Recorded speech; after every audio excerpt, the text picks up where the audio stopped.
She was still breathing when they found her. Face down in the mud, the reeds of a marsh pressing into her cheek. The back of her skull was caved in, and her boyfriend was gone, dragged somewhere into the dark. That image has stayed with me since I first opened this file. Case file number TXARK 1946-0087. Date of initial filing, March 24, 1946. Location, Texarkana, straddling the Texas-Arkansas state line. Victims, 8 total, 5 deceased, 3 survivors. Case status at time of filing, active. Case status now, unsolved. Cold, they called him the Phantom Killer. The press gave him that name after the third attack, and it stuck because nobody could offer anything better. No real name, no face. Just a shape in the darkness that came when the moon was bright. I've spent weeks with this file now. I've read every witness statement, every autopsy report, every desperate telegram between police departments begging for leads. And I'm going to walk you through exactly what investigators found and what still doesn't make sense 60 years later. The scene, February 22, 1946, 11:55 p.m. A car sits parked on a lonely road northeast of Texarkana. This is a known lover's lane, Richmond Road, locals call it. A place where young couples go to be alone. Inside the car, Jimmy Hollies, age 24, and Mary Jean Larry, age 19. They've been there less than an hour. A man approaches the driver's side window. He's holding a pistol. He's wearing something over his face, white fabric, crude holes cut for the eyes. He orders them out of the car. What happens next is documented in Mary Jean's hospital statement, given while she was being treated for severe head trauma. According to her account, the attacker forced Jimmy to his knees. He beat him with the pistol until Jimmy stopped moving. Then he turned to her. She was struck repeatedly in the head. She was sexually assaulted with the barrel of the gun. She was left for dead. But she wasn't dead. A passing motorist found them both at 6:30 a.m. Jimmy was unconscious, blood pooling beneath his skull. Mary Jean had crawled toward the road, her face unrecognizable. Both survived. Neither could identify the attacker beyond the white hood and a vague physical description. Tall, possibly 6 feet, heavy build. The police filed it as a violent robbery. They searched for suspects. They found nothing. 23 days passed. The evidence from the second attack is where this file starts to feel different. March 24, 1946, 9:00 p.m. Another lover's lane, another parked car. Richard Griffin, age 29. Polly Ann Moore, age 17. This time there were no survivors. A motorist discovered the vehicle the following morning. The car was parked neatly, undisturbed. But inside, the scene told a different story. Richard was found in the front seat. He'd been shot in the back of the head. The bullet had entered at a steep downward angle. He'd been kneeling when he died. His pockets were turned out, but his wallet was still there. Nothing was taken. Polly Ann was found in the back seat. She'd also been shot, but there was evidence she'd been moved. Blood pooling patterns didn't match her body position. Her clothing was disturbed, though the coroner's report notes no conclusive evidence of sexual assault. I've read that coroner's report 3 times. The phrasing is careful, deliberately vague. 1946. Small town. Certain things weren't spoken about directly. What the report does confirm, both victims were alive when the attacker arrived. Richard had defensive wounds on his hands. Polly Ann had been bound with something, ligature marks on her wrists, though no bindings were found at the scene. The attacker took them with him when he left. 3 weeks. 2 attacks. 3 dead. The witness statements from residents in the surrounding area are almost useless. This was farmland, isolated, dark. One farmer reported hearing what he thought were gunshots around 10 p.m., but he assumed it was someone hunting coyotes. A teenage boy who lived a quarter mile from the Griffin Moore scene reported seeing car headlights around 9:30 p.m., then nothing. The most disturbing statement came from an elderly woman who lived on the road leading to the crime scene. She told investigators she'd heard a woman screaming around 10:15 p.m. She did nothing, assumed it was kids fooling around. April 14, 1946.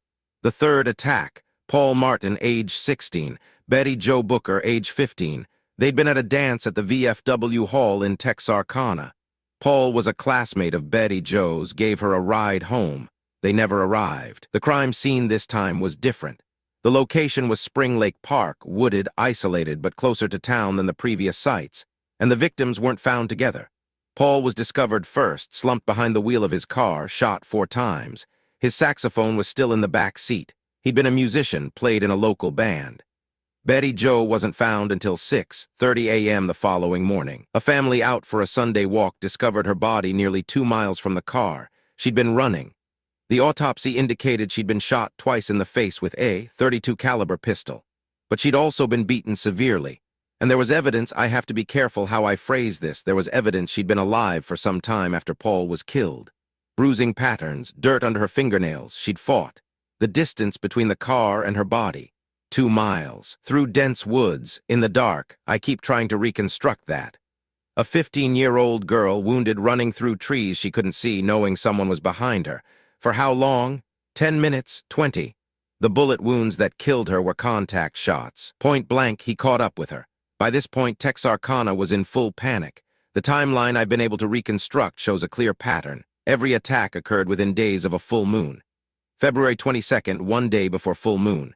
March 24th, 2 days after. April 14th, on the full moon itself, the press noticed. They started calling him the Moonlight murderer. Law enforcement flooded the area. Texas Rangers, Arkansas State Police, FBI, over 100 officers patrolled the region. A $1,000 reward was posted. Residents armed themselves. Hardware stores sold out of firearms and ammunition. People boarded up windows. Families slept in shifts. Some residents simply left, packed up, and drove away until it was over. Businesses closed at sunset. The streets were empty after dark. And then came the fifth attack. May 3rd, 1946. Friday night. Full moon. This one was different. This one happened inside a home. Virgil Starks, age 37. Katie Starks, age 36. A married couple living in a farmhouse 10 miles northeast of Texarkana. At approximately 9:00 p.m., Virgil was sitting in his living room reading the newspaper. His chair was positioned near a window. 2 shots came through the glass. Both bullets struck Virgil in the back of the head. He died instantly. Katie was in another room. She heard the shots, came running. When she reached her husband's body, she saw the broken window. She ran for the phone. She never reached it. The attacker fired through another window. 2 bullets struck her in the face. Her jaw was shattered. She fell. But she didn't die. She crawled to her feet, blood pouring down her throat, unable to scream. She staggered out the back door and ran to the nearest neighbor a half-mile away. She survived. She's the only victim who saw the attackers face up close and lived to describe it. According to her statement, given from her hospital bed through written notes because she could no longer speak, the attacker was wearing the same white hood. He was large, over 6 feet. He moved slowly, deliberately. When he entered the house and found her gone, he didn't pursue. She heard his footsteps in her home for several minutes. Then silence. Then a car engine starting. The theory that investigators developed, and I've read their internal memos, their confidential reports, is incomplete at best. They believed the attacker was local. Someone who knew the area, knew the lovers' lanes, knew the back roads. Someone who could disappear into the landscape. The primary suspect was a man named Yowell Swinney, a petty criminal with a history of car theft. His wife, Peggy, gave a statement claiming Yowell had confessed to the murders. She later recanted. Yowell was arrested on stolen vehicle charges, served time, but was never charged with the murders. Texas law at the time prohibited a wife from testifying against her husband in a capital case. Without Peggy's testimony, there was no case. Other suspects emerged over the years. A traveling carnival worker, a dishonorably discharged soldier, a local farmer with a history of violence. None of them panned out. The attacks stopped after May 3rd, 1946. No warning, no explanation, no final message. Some investigators believed the killer died, possibly in an unrelated accident, possibly by his own hand.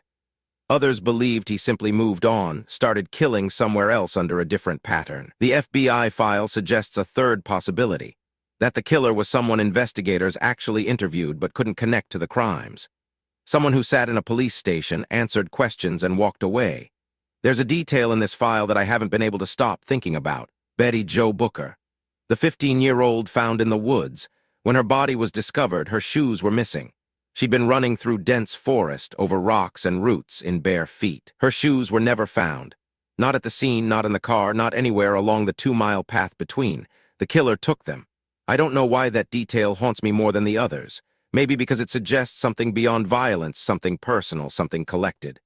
Maybe because it means somewhere, for years afterward, a man had a dead girl's shoes hidden in his home, and no one ever found them.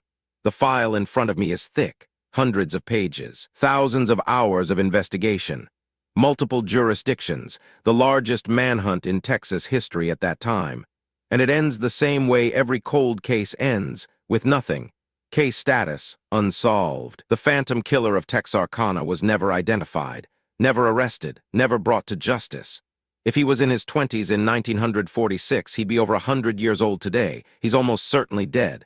But here's what keeps me awake at night. He lived out the rest of his life, free. Every morning he woke up in a bed. Every evening he ate dinner. He walked past people who had no idea what he'd done. And somewhere, in some attic or basement or buried plot of land, there might still be evidence. A white hood, a .32 caliber pistol, a pair of shoes that belonged to a 15-year-old girl who never made it home from a dance. The moon is still full every 28 days, and this file stays open. I'm closing it now, but I don't think I'll ever really leave Texarkana. Case status, cold.